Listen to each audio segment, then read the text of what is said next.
Wait, remember Nicktoons Unite? Crossovers today seem like the norm. Cinematic universe this, collaboration that, but in the early to mid 2000s, we got to see it in video game form thanks to the Nicktoons Unite franchise, bringing in a bunch of Nicktoons in the same game to work together. Right off the bat, this was awesome. Nick was no stranger to having various studios make licensed games with their properties, but whether it was in the actual cartoons in the 2000s crossing over with stuff like the Jimmy Timmy Power Hour trilogy, they had an idea to do the same when it came to the video game side of things, only with more characters, specifically their main big four characters at the time: SpongeBob SquarePants, Danny Phantom, Jimmy Neutron, and Timmy Turner. You see these four on the cover and holy heck, you're already invested in this. Today, I wanted to take a look into the Nicktoons Unite saga of games, talk about how ambitious the whole idea was, as well as my overall personal nostalgia for them. If you enjoyed the video, you better subscribe. Let's enter the world of the Nicktoons.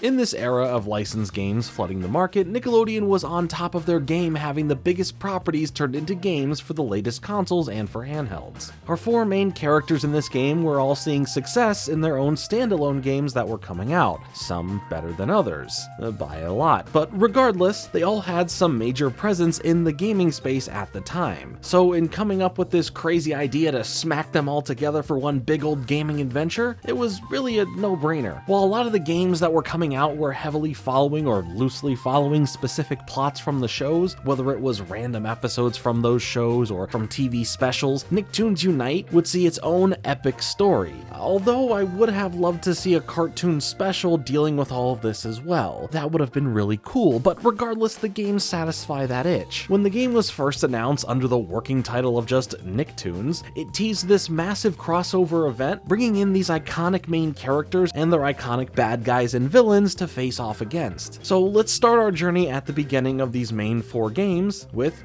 well, the first one, Unite. Released on October 26, 2005 for the PlayStation 2, GameCube, and a slightly different version of the game for the Game Boy, as well as the Nintendo DS version of the game, which would be on the horizon to release in January of 2006, Nicktoons Unite would hit store shelves. THQ would be publishing the game as they did for the majority of Nickelodeon games thanks to a massive deal they made and developed by Blue Tongue Entertainment. Climax Action would take care of the handheld versions, but today we are just focusing on the console releases. In the first game, the story that brings everyone together starts with SpongeBob, as Plankton has constructed these giant machines that are causing terror throughout Bikini Bottom. While trying to hide from it all, SpongeBob is greeted by a portal opening up and Goddard flying out of it, bringing a message from Jimmy Neutron who explains the basic plot of the bad guys from different worlds teaming up. SpongeBob follows Goddard through the portal where Jimmy, along with Danny Phantom and Timmy Turner, greet him as they fully break down what is going on. Jimmy has created a universe portal machine, allowing him to, well, go to other universes. One of his greatest foes from the series is none other than Professor Calamitous, who replicates the device and begins visiting the respective universes of the main characters to unite with the various big baddies. Calamitous ends up amassing a villain squad consisting of Vlad Masters, but technically Vlad Plasmius from Danny's universe, Crocker from Timmy's universe, and of course Plankton from SpongeBob's. Their new evil crime syndicate has come together to steal energy from each of their worlds. We don't know why yet, but we do know that we have to do something about it. The game then spends some time kind of explaining how SpongeBob can be out of the water, why Timmy can't use his fairy's magic, stuff like that to make the game work and somewhat make a bit more sense here. They all must now team up together, combine their individual knowledge and skills, and visit each other's worlds, foil the villain's plans, and find out where Calamitous has his secret base. Four notorious villains will face off against a heroic foursome.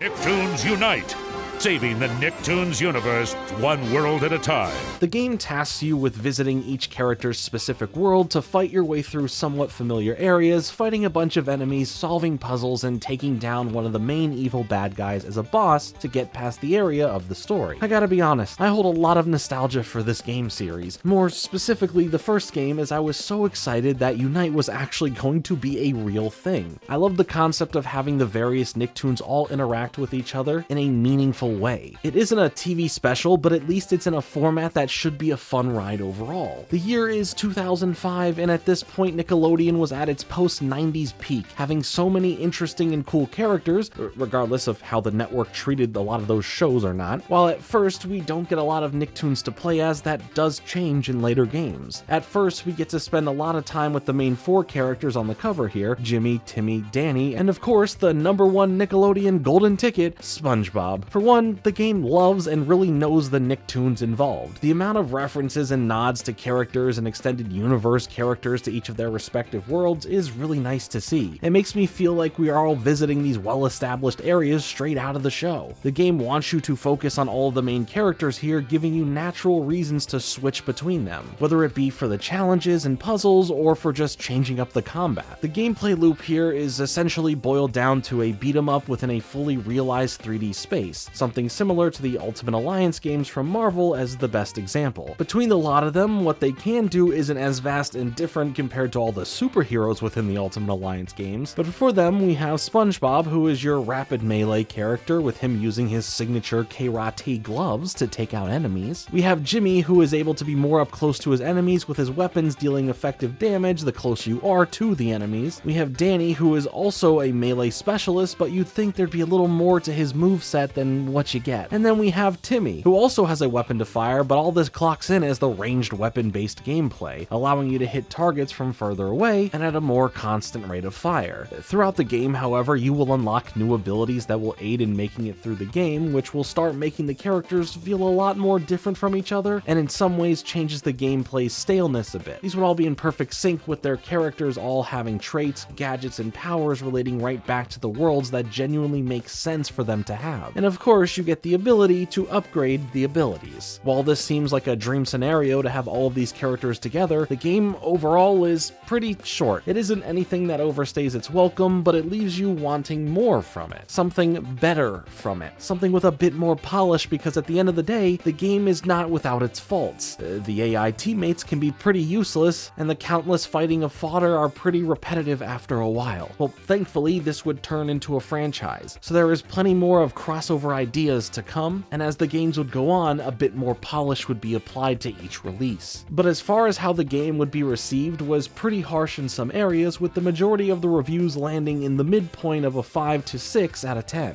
if you're going by the number rating scale. Because honestly, it really isn't a bad game, it's just that it's lacking some things that hold it back from being really good or even a great game. It has the makings of what makes Nicktoons in general special, and has crafted some lovingly thoughtful references and moments to the shows it involves. But between the four worlds that you visit, none of them stand out too much from each other aside from the basic visual differences. The enemies just seem like repetitive time wasters as you get to the end of the level to face the world's boss, and the puzzles don't seem like that much of a challenge, but once again, something to just fill time and pad the game. Without other players using the other characters with you, it does lose a bit of what would make this game a lot more fun. A regular old night having friends over or going to their house and then all plugging up to the same console and just messing around in the games, barely making it through stages because you're too busy trying to annoy Steve, because his mom bought the big boxes of Cheez-Its and he never wanted to share them so he can have them all to himself. But this all wouldn't be it for the Nicktoons games. In fact, like I said, it was only the beginning, where the next set of games would introduce new characters, change up the locations, and add a lot of overall new things to the games that would make the series feel like it was expanding with each iteration as they would come out yearly after Unite. Become any one of your favorite Nicktoons heroes.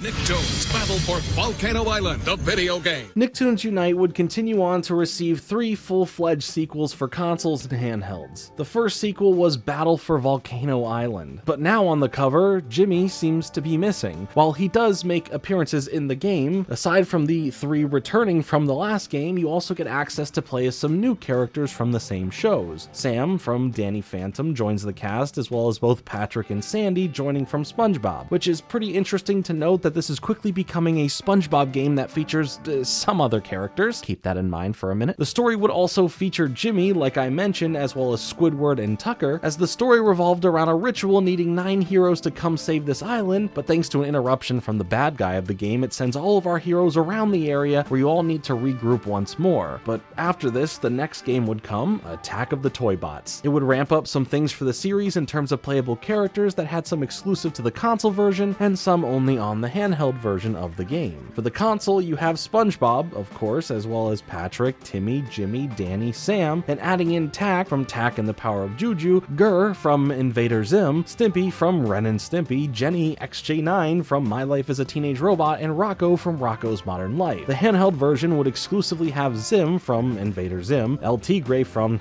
El Tigre, and Mr. Blick from Cat Scratch. This was starting to feel a lot more like a Nicktoons game. Sure, SpongeBob is front and center, but that's okay. Look at all these cool characters now in the game. Here the story is evil toys at the hands of Professor Calamitous. You fight his evil toy robots and cut off his evil mustache. Nice. Our final game from the franchise would be Nicktoons Globs of Doom. Wait a second. The title. It's actually SpongeBob SquarePants featuring Nicktoons Globs of Doom.